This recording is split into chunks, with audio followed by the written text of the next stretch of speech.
اعوذ باللہ من الشیطان الرجیم بسم اللہ الرحمن الرحیم الحمد للہ رب العالمین والصلاة والسلام علی سید المرسلین و خاتم النبیین اما بعد۔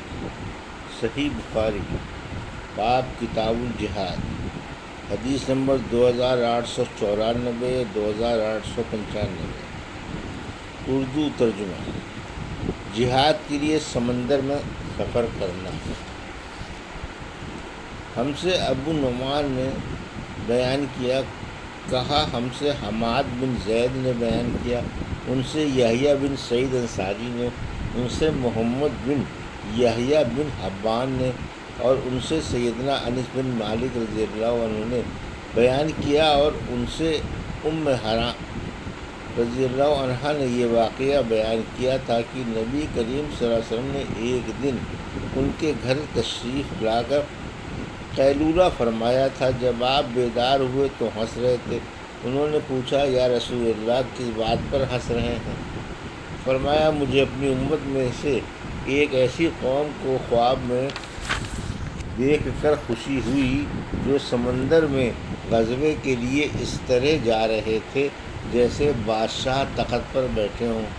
میں نے عرض کیا، یا رسول اللہ صلی اللہ علیہ وسلم، اللہ سے دعا کیجیے کہ مجھے بھی وہ ان میں سے کر دے۔ آپ صلی اللہ علیہ وسلم نے فرمایا کہ تم بھی ان میں سے ہو۔ اس کے بعد پھر آپ سو گئے، اور جب بیدار ہوئے تو پھر ہنس رہے تھے۔ آپ نے اس مرتبہ بھی وہی بات بتائی۔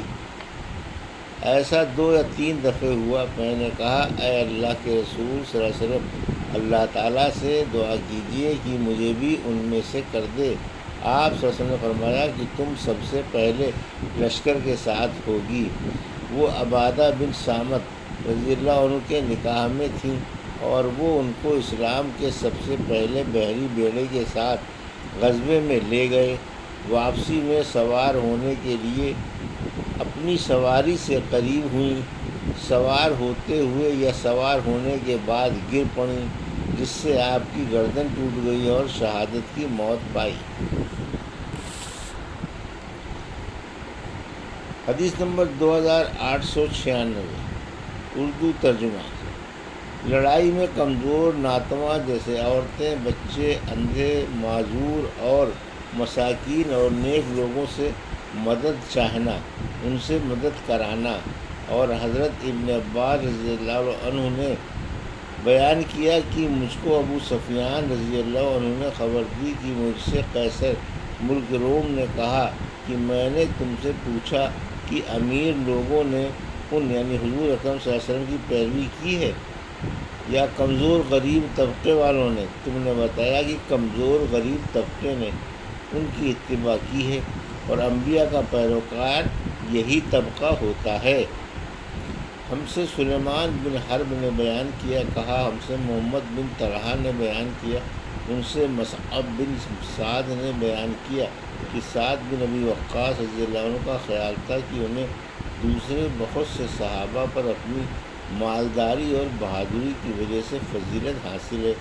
تو نبی کریم صلی اللہ علیہ وسلم نے فرمایا کہ تم لوگ صرف اپنے کمزور معذور لوگوں کی دعاؤں کے نتیجے میں اللہ کی طرف سے مدد پہنچائے جاتے ہو، اور انہی کی دعاؤں سے رزق دیے جاتے ہو۔ حدیث نمبر 2897۔ اردو ترجمہ۔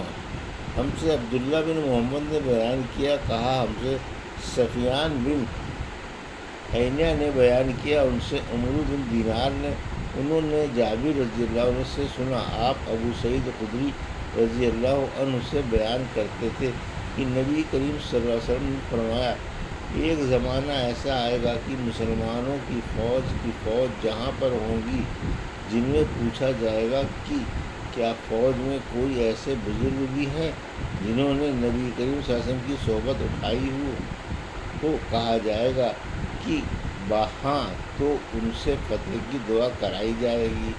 پھر ایک ایسا زمانہ آئے گا، اس وقت اس کی تلاش ہوگی کہ کوئی ایسے بزرگ مل جائیں جنہوں نے نبی کریم صلی اللہ علیہ وسلم کے صحابہ کی صحبت اٹھائی ہو، یعنی تابعی ایسے بھی بزرگ مل جائیں گے، اور ان سے فتح کی دعا کرائی جائے گی۔ حدیث نمبر 2898 اردو ترجمہ۔ قطعی طور پر یہ نہ کہا جائے کہ فلاں شخص شہید ہے، کیونکہ نیت اور خاتمے کا حال معلوم نہیں۔ اور ابو ہریرہ رضی اللہ عنہ نے نبی کریم صلی اللہ علیہ وسلم سے روایت کیا کہ اللہ تعالیٰ خوب جانتا ہے کہ کون اس کے راستے میں جہاد کرتا ہے، اور اللہ تعالیٰ خوب جانتا ہے کہ کون اس کے راستے میں زخمی ہوتا ہے۔ ہم سے قنیبہ بن سعید نے بیان کیا، کہا ہم سے یعقوب بن عبد الرحمن نے بیان کیا، ان سے ابو حازم نے، اور ان سے سہل بن سعدی رضی اللہ عنہ نے بیان کیا کہ رسول اللہ صلی اللہ علیہ وسلم کسی اپنے اصحاب کے ہمراہ احد یا خیبر کی لڑائی میں مشرکین سے ملبھیڑ ہوئی اور جنگ چھڑ گئی۔ پھر جب آپ صلی اللہ علیہ وسلم اس دن لڑائی سے فارغ ہو کر اپنے پڑاؤ کی طرف واپس ہوئے اور مشرکین اپنے پڑاؤ کی طرف، تو آپ صلی اللہ علیہ وسلم کی فوج کے ساتھ ایک شخص تھا۔ لڑائی لڑنے میں ان کا یہ حال تھا کہ مشرکین کا کوئی آدمی بھی اگر کسی طرف نظر پڑ جاتا تو اس کا پیچھا کر کے وہ شخص اپنی تلوار سے اسے قتل کر دیتا۔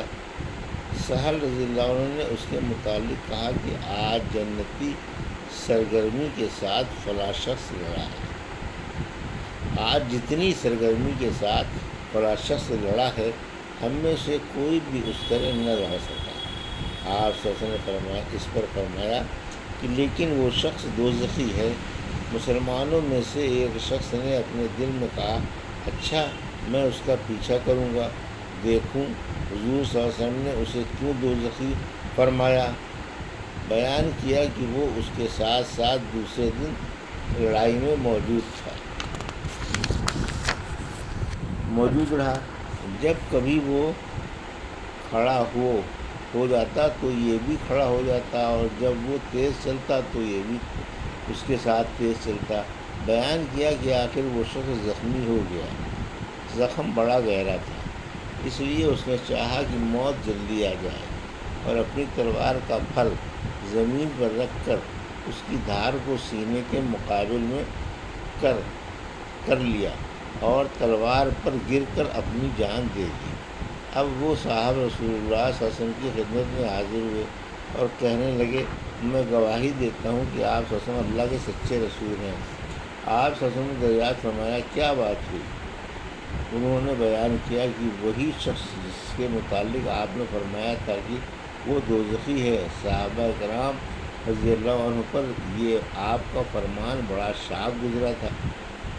میں نے اس سے کہا کہ تم سب لوگوں کی طرف سے میں اس کے متعلق تحقیق کرتا ہوں، چنانچہ میں اس کے پیچھے ہو لیا۔ اس کے بعد وہ شخص سخت زخمی ہوا اور چاہا کہ جلدی موت آ جائے، اس لیے اس نے اپنی تلوار کا پھل زمین پر رکھ کر اس کی دھار کو اپنے سینے کے مقابل کر لیا اور اس پر گر کر خود جان دے دی۔ اس وقت آپ صلی اللہ علیہ وسلم نے فرمایا کہ ایک آدمی زندگی بھر بظاہر اہل جنت کیسے کام کرتا ہے، حالانکہ وہ اہل دوزخ میں سے ہوتا ہے، اور ایک آدمی بظاہر اہل دوزخ کے کام کرتا ہے، حالانکہ وہ اہل جنت میں سے ہوتا ہے۔ یہ تھی صحیح بخاری باب کتاب جہاد کی حدیث نمبر 2894 سے 2898 کا اردو ترجمہ جو ابھی آپ نے سماعت فرمایا۔ اللہ سے دعا ہے کہ اللہ ہمیں حدیثوں کی صحیح سمجھ عطا فرما اور ان پر عمل کرنے کی توفیق عطا فرما، آمین یا رب العالمین۔